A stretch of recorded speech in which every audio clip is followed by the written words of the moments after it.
Olá, seja bem-vindo ao Café Fora da Caixa. Eu sou o Mário Breder Jr. e hoje eu quero conversar com você sobre fidelidade. Então, pegue seu café, sente-se à mesa e bora conversar!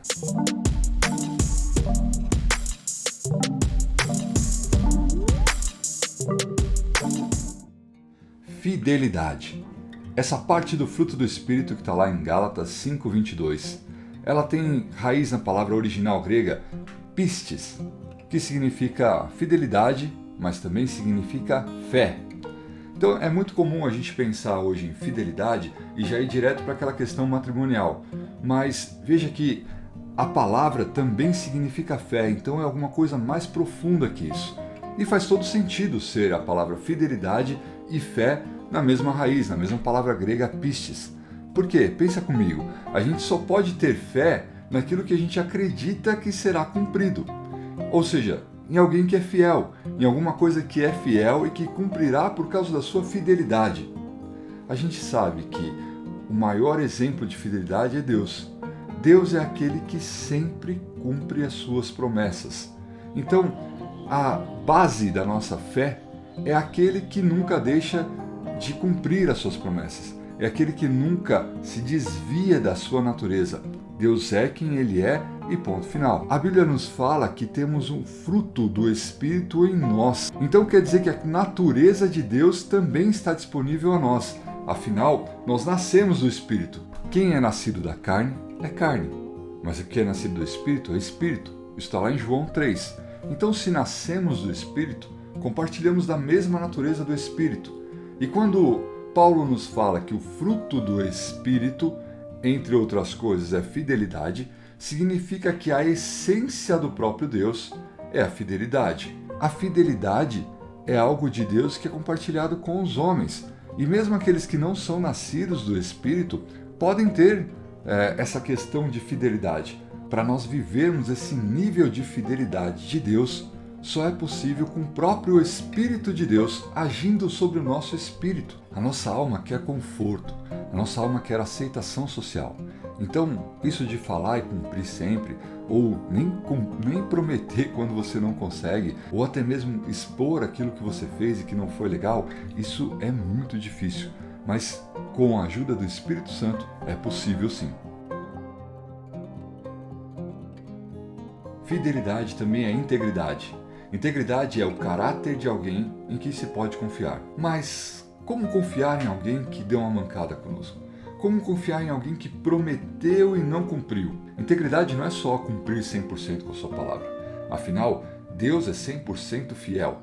Ele nunca erra e nele nunca houve corrupção. Mas em nós, sim.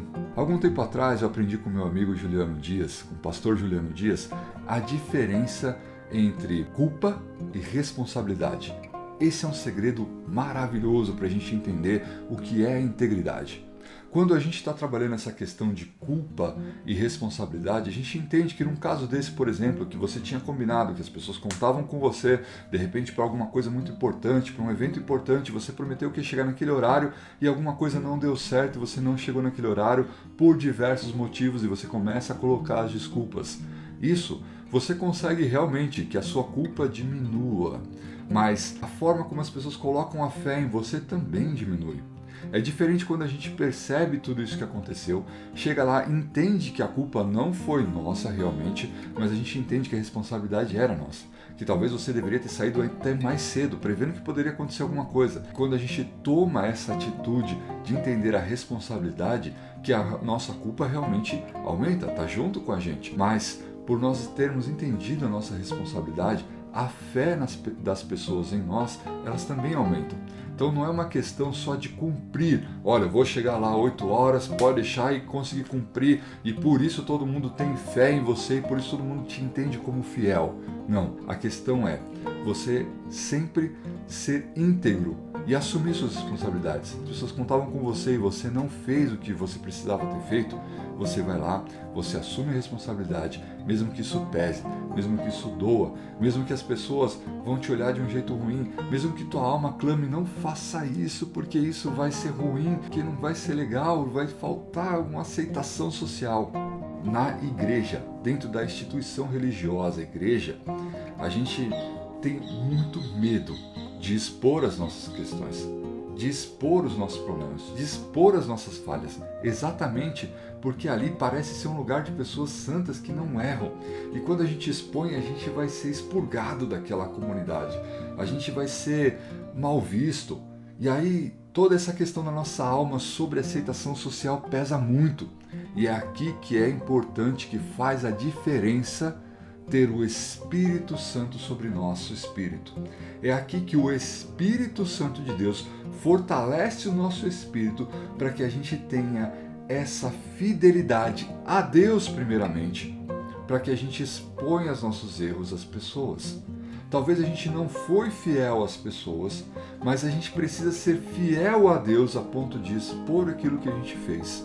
Por mais estranho que pareça, meu irmão, por mais que isso vá contra a nossa alma, ter um caráter de alguém que se pode confiar está muito mais voltado a alguém que confessa os seus erros e as suas fraquezas do que alguém que se mostra sempre perfeito, que não erra. Quando nós mostramos e revelamos a nossa fraqueza e nos mostramos fiéis a Deus, isso mostra em nós um caráter de alguém que se pode confiar. O que não é fidelidade? Fidelidade não é fraternidade, não é lealdade. Ao tentar buscar fazer o bem, ao tentar querer o bem até para nós, porque a gente vive em fraternidades, porque a gente quer o nosso próprio bem também. Mas ao tentar fazer esse bem, a gente pode escorregar para o mal e cair para a idolatria, por exemplo. Não é incomum a gente ver, principalmente no meio evangélico, que para ser fiel à nossa fraternidade, e olha só, essa questão de fraternidade, a gente está falando às vezes de uma denominação evangélica. Então, para você ser tão fiel à sua denominação evangélica, você está entendendo que você está sendo fiel, e até obedecendo a palavra de Deus, você sendo fiel, você está sendo só fraterno. E às vezes essa sua fraternidade, essa sua lealdade a alguém como seu líder, como seu pastor, acaba virando idolatria. E isso não tem nada a ver com fidelidade. Para sermos fiéis, a gente tem que ser fiel a alguma coisa que é princípio, alguma coisa que é verdadeira, alguma coisa que é imutável. Pensa, se a gente está falando aqui de lealdade, essa lealdade pode acontecer dentro de uma instituição religiosa, a sua lealdade ao seu pastor, ao seu bispo, ao seu apóstolo, mas também pode acontecer dentro de uma facção criminosa. E lá tem muita lealdade, lá tem muita fraternidade. É um cuidando do outro para que aquela fraternidade continue e cresça. Então é a mesma coisa. Então como é que ali pode ser isso que a Bíblia está dizendo? Como é que isso pode ter a ver com essa parte do fruto do Espírito? Ah, meu amigo, são coisas totalmente diferentes.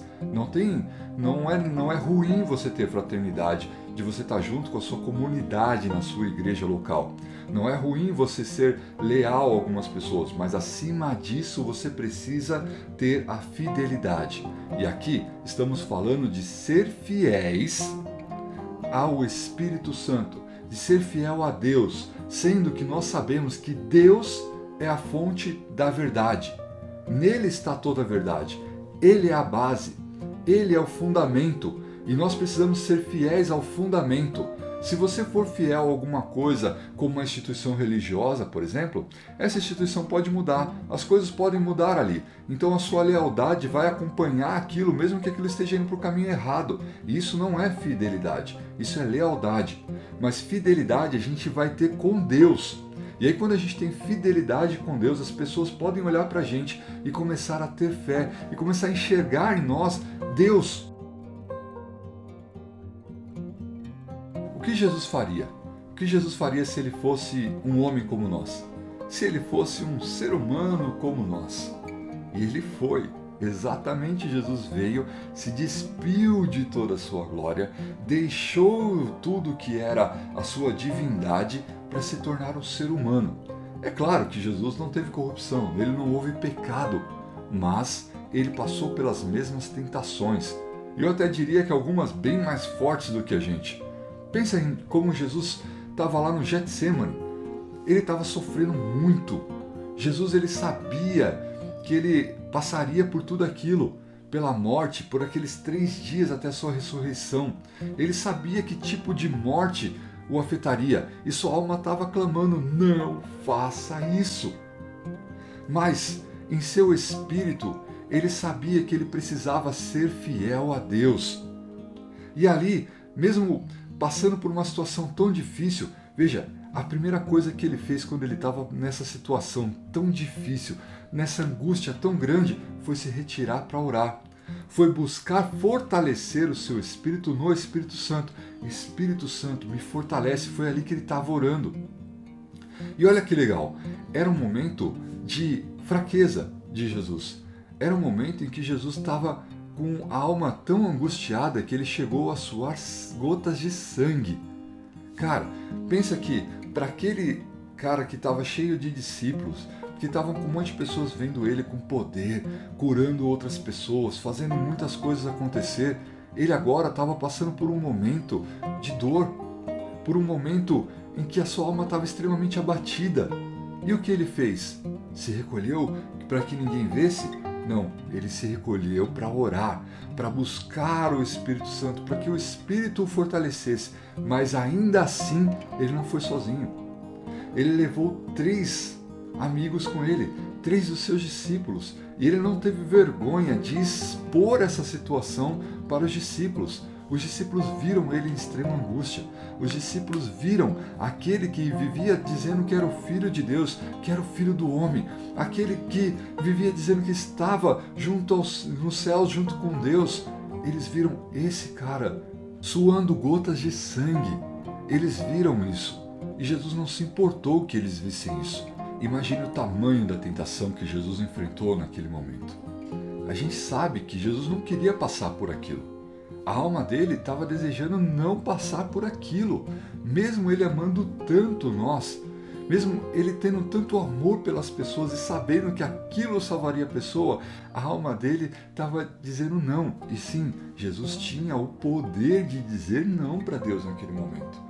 A tentação era para que ele dissesse não, eu não vou fazer isso, Deus. E a gente sabe que ele não queria fazer, tanto que ele disse: Pai, se for possível, afasta de mim esse cálice. Esse era o desejo da alma de Jesus naquele momento. Mas ele estava ali orando, colocando para Deus qual que era a tentação que ele estava vivendo, pedindo para Deus ajudar ele. Então Jesus não queria viver aquilo. Mas por amor a nós, ele estava buscando o Espírito Santo para fortalecer o espírito dele, cumprir e ser fiel a Deus naquilo que ele precisava ser fiel. Nós, como seres humanos, meus amigos, não vamos conseguir ter forças nem para ser fiel e nem para ser íntegro a ponto de colocar as nossas fraquezas para todo mundo. Mas se seguirmos o exemplo de Jesus e nos colocarmos diante do Espírito Santo, pedir a tua misericórdia, pedir a ajuda dele para fortalecer o nosso espírito, para que o mesmo fruto que há nele cresça em nós, nós conseguiremos ter o desfrute desse maravilhoso ponto do fruto do Espírito Santo, chamado fidelidade. Se você gostou desse vídeo, se ele te abençoou, compartilhe com o seu amigo, compartilhe com aquele amigo que você talvez nunca tenha visto ele se abrir com você. Deus te abençoe e até o próximo vídeo.